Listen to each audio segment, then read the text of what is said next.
يسعد لي صباحكن أو مساكن حسب أي وقت عم تحضروني فيه. خلي لي قلبكن الله يجبر بخاطركن يا رب. خلونا نذكر الله ونقول لا إله إلا الله. اللهم صل وسلم وبارك على سيدنا محمد وعلى آله وصحبه وسلم. شلونكن؟ إيش أخباركن؟ طمنوني عنكن، إن شاء الله تكونوا بألف خير وانتوا عم تشوفوا فيديو اليوم. هلا اليوم الفيديو هيك أكلة جديدة تغيير شكل، وفي كتير صبايا طلبوا مني إني هيك ما أتأخر عليهم، قالوا لي إيش ما عملتي صوري لنا بقى. هيك اليوم حبيت هيك أجاوب كمان على كم سؤال بالتعليقات. في كتير صبايا هيك كتبوا لي تعليقات، بقى حبيت هيك أجاوب عليهم. يلا هيك حضروا هيك فنجان قهوة وقعدوا هيك تسلوا وتفرجوا هيك على الفيديو، اعطوني رأيكم كمان بالفيديو بالأكلة، ان شاء الله كمان هيك تعجبكم. اليوم طبختنا اليوم هيك أكلة جديدة، قالوا لي البنات أمي غيري لنا شكل، يعني إنه عاملين لنا هيك أكلة جديدة تغيير شكل، وهيك إنه مثل أكل المطاعم. شفتوا الولاد روح قلبهم هيك هلا الأكل السريع، الوجبات السريعة وهيك شغلات، بس يعني ما بكل الأوقات واحد إنه بيحسن يجيبها من برا، ومشان صحة الولاد ومشان يعني إنه هيك بالبيت أنظف وواحد بأمن أكتر.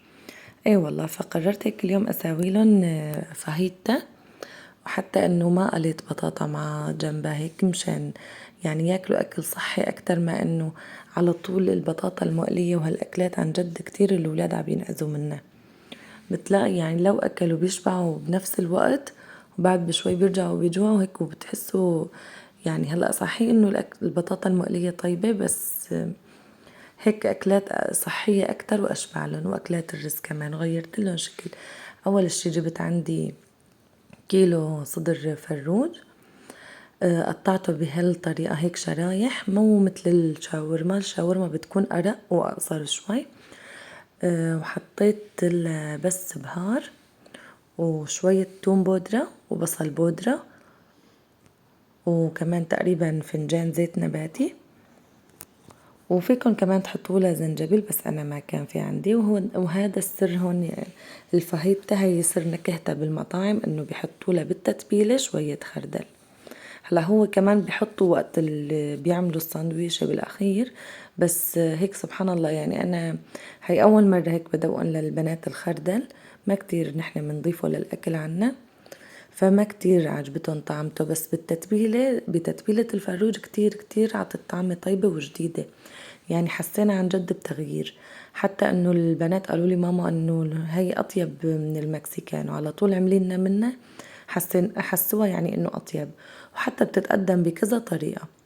هون بعد ما حطيت الخردل مثل ما شفتوا معي، حطيت رشة ملح، الملح حسب الرغبة طبعا، وانا بعد ما قطعت الفروج كنت نقعته بخل، يعني منضفته منيح ونقعته تصفى ميته. بعد حطيت له التتبيلة، وكل ما عفتوه بتتبيلته بيكون أطيب وأفضل. هلا هون كمان أنا كنت فارمة الخضرة ومحضرتها.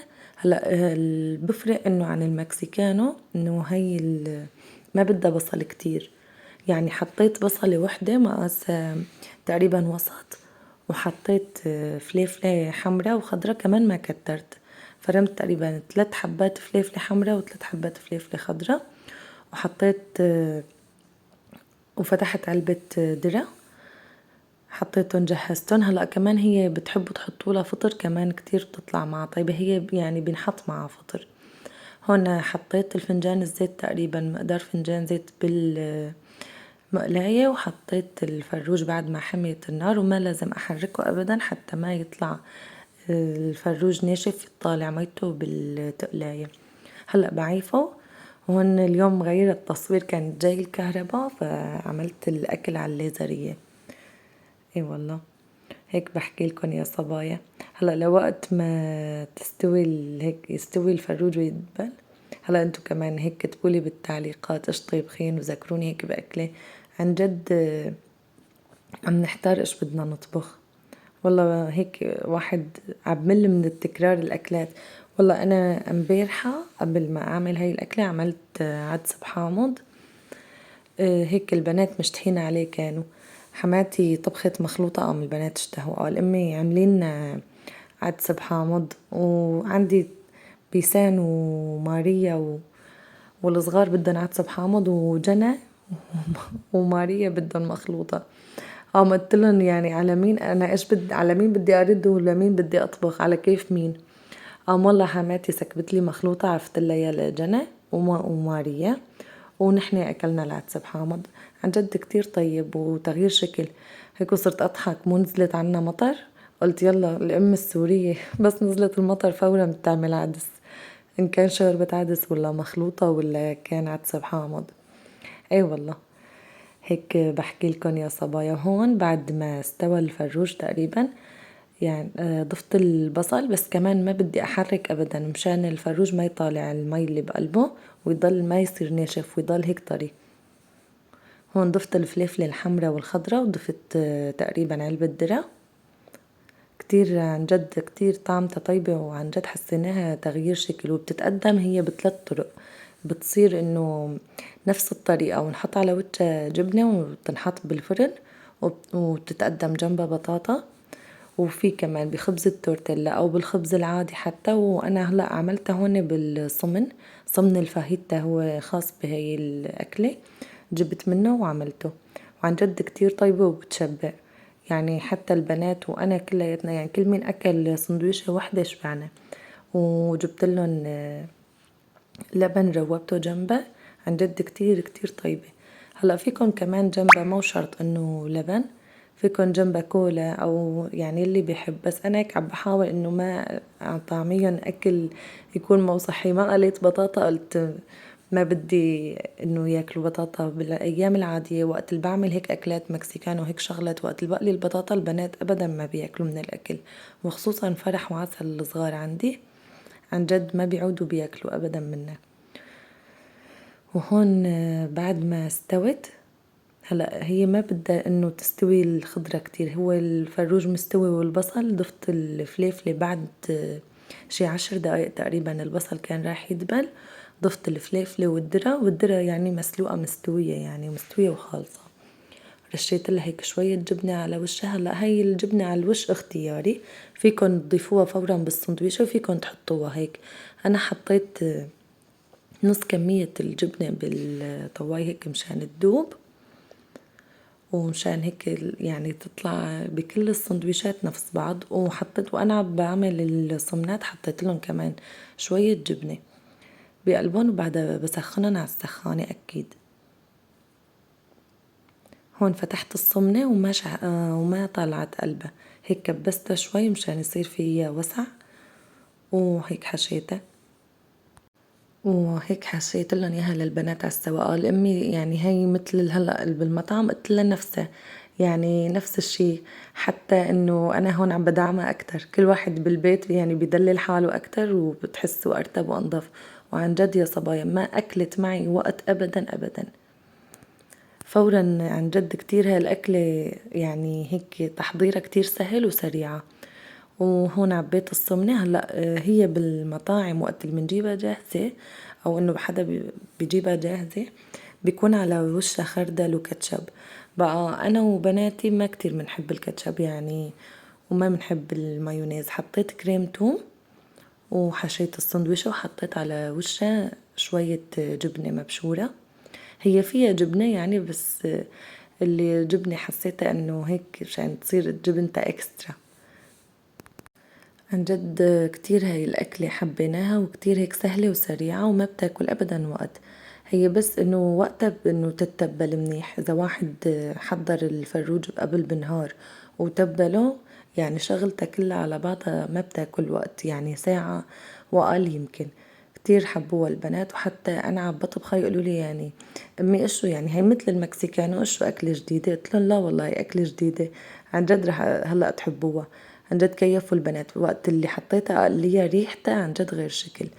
هذا الخردل اللي حطيته بعتبلة الفروج كتير كتير ريحته طيبة، عطى ريحة طيبة، وعلى التقلاية كتير عطى طعمة طيبة. أما هيك سبحان الله يعني ما حبينا، الدنيا أذواق. وهون حطيت شوية زيت بالمقلاية وصرت أحمر السندويشات للولاد. حتى بالخبز العادي أو بالخبز السياحي بعتقد إنه بتطلع طيبة. هلا أنا شفت كذا طريقة تقديم الفاهيتا، فحبيت هيك إنه الولاد يروح قلبهم نصهم منه هيك شغلات يعني بيحسوا حالهم إنه عم أكل جاهز. اي والله هيك غيرنا شكل، هيك كانت أكلتنا اليوم. وانتو كمان اعطوني رأيكم كيف الفاهيتا صارت زبطت معي ولا لا. وهون يا صبايا نزلت على الجنينة بدي أضحككن، نزلت على الجنينة أصور السفرة لأني وقت اللي خلصت تقطيع السندويشات وتحميرهم طفت الكهرباء وبدها وقت لوقت ما يجي الأمبير، فهيك نزلت وأكلنا بالجنينة وكتير عن جد انبسطنا واشتهيتكن والله كلياتكن معي. هلا كتبولي رأيكم بالتعليقات، وإذا انتو بتطبخوها للفاهيتا وبتعملوها في البيت وكيف طريقتكم كمان. هون يا صبايا هدول سائل الجلي والكلور، جايبتن أنا فرد عن جد كتير نوعيتن كويسة وبشتريهم من عند شخص. إذا بتحبوا تشتروا من عنده رح أعفلكن رقمه بصندوق الوصف، قولوله إنكم من طرفي، بيراعيكن كتير وبيدير باله عليكم بجودة البضاعة إن شاء الله وتعالى. حتى ببيع كتير شغلات مثل حفاضات أطفال ودواء غسيل ومعطر أراضي وعملاق وهيك كتير شغلات كتير. أغلب الأيام بجيب من عنده، بضاعته كويسة وأسعاره يعني منيحة. أي والله هيك بحكي لكم. وهون يا صبايا في صبية كمان كتبتلي بالتعليقات ليش ما بتصورينا انتي عم تجلي انتي عم بتحوسي بقى. هلا أنا بحب أصور هيك شغلات. أول الشي يعني نحن بركة عيلة كبيرة فجلينا كتير كتير. هلا أنا هون يعني هذا نص الجلي تقريبا، قطعت كتير مقاطع مشان وقت الفيديو ما يطول كتير وتملوا مني. حتى انه اوقات مثلا انه ليش ما بصور هيك مقاطع مثلا بمشي الفيديو بس ايش بدي احكي، يعني واحد بيكون ما عنده شي يحكي. اي والله هيك بقى انتو كتبولي بالتعليقات أسئلة أو قصص هيك تحبوا نحكيها نحن هيك عم بفقرة التنظيف فقرة الجلي. اي والله فهيك صورت هذا المقطع مشان اجاوب. وفي كمان صبية كتبتلي بالتعليقات انه حابة انا اعرف اسماء بناتك اذا ممكن واعمارهم. عادي. هلا انا كنت حاكية من قبل بس يمكن الصبية جديدة على القناة. عندي بنتي الكبيرة صف خامس هلأ إن شاء الله بس تستلم الجلاء، نجحت على السادس إن شاء الله يا رب. صف سادس. وعندي ماريا نجحت على الرابع، وجنى نجحت على صف الثاني، وعندي فروحة عمرها 3 سنين و8 أشهر تقريبا، وعسولة عمرها 2 و4 أشهر تقريبا. اي والله الله يخلي لكم ولادكم ويحميهم. هيك دعواتكم إلنا بكرة تجي الجلاءات تكون إن شاء الله منيحة يعني. هيك الله لا يخجل حدا. وعن جد يا صبايا هلأ امبارحة كان أول يوم فحص للبكالوريات، الله يكون بعونهم عن جد. أنا على مستوى صف الابتدائي يعني الأول وثالث وخامس كنت آكل هم.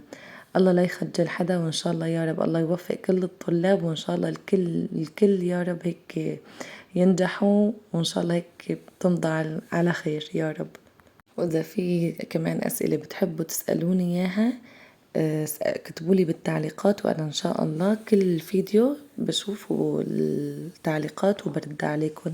وبدي أتشكركم كتير كتير على تعليقاتكم الحلوة عن جد، بتفرفح القلب. خليلي قلبكم والله يجبر بخاطركم. وفي كمان صبية كتبتلي تعليق كتير كتير حلو، انه ما حدا قالك تفتحي قناة وتعلقينا فيكي وما تنزلي لنا فيديوهات، لازم على طول تنزلي فيديوهات. بحب اتابعك لانك انه حياتك مثلنا وطبخك مثلنا وقريبة. في قنوات كتير على اليوتيوب بس انت هيك قريبة انه على معيشتنا، وانه نحن كمان بسوريا بقى كني هي الصبية بتتابعني من سوريا، فهيك تقولي انه طبخك نفس طبخ اغراض البيت هيك شغلات، انه واحد مثل ما بقولوا تقريبا نفس الشيء، انه ما في اختلاف كتير كبير بيناتنا. خليلي قلبك والله يجبر بخاطرك يا رب. وانا ان شاء الله يعني انه ما بدي اتأخر عليكم، بس اوقات واحد ظروف بتحكمه. الحمد لله رب العالمين. الله يحميهم هالولاد ويخليهم بسم الله وما شاء الله حولهم. بيضلوا طول النهار مثلا من اوقات بصور الفيديو عن جد بوقف عندي بس انه اسجل له صوت، فما بصير عندي وقت اني اسجل صوت للفيديو. وهيك انتوا كمان دعموني هيك بكترولي لايكات وشاركولي الفيديو، خليلي قلبكن والله يجبر بخاطركن يا رب، وعلقولي هيك تعليقات حلوة مثلكن، وشاركولي الفيديو ليوصل لأكبر عدد من الناس. وعن جد لازم بقى نشد الهمة، لازم نوصل ل2000 مشترك قبل العيد. انتوا قدها وقدود، خليلي قلبكن والله يجبر بخاطركن يا رب. وإذا حدا عنده أي سؤال كمان يكتب لي سؤاله بالتعليقات، وإن شاء الله الفيديو القادم برد عليه. وهيك هلأ وصلنا تقريبا لنهاية الفيديو، خليلي قلبكن والله يجبر بخاطركن يا رب، وما تنسوني من دعواتكن الحلوة، والله هيك يا رب يجبر بخاطركن جميعا، وإن شاء الله كل صبية مراد قلبها يا رب. وهون وأخيرا خلصت الطبخة والغدا والجلي وهيك والتنظيفات، وعملت بقى فنجان قهوة وقعدت. لهون وصلنا لنهاية الفيديو، بأمان الله صباح.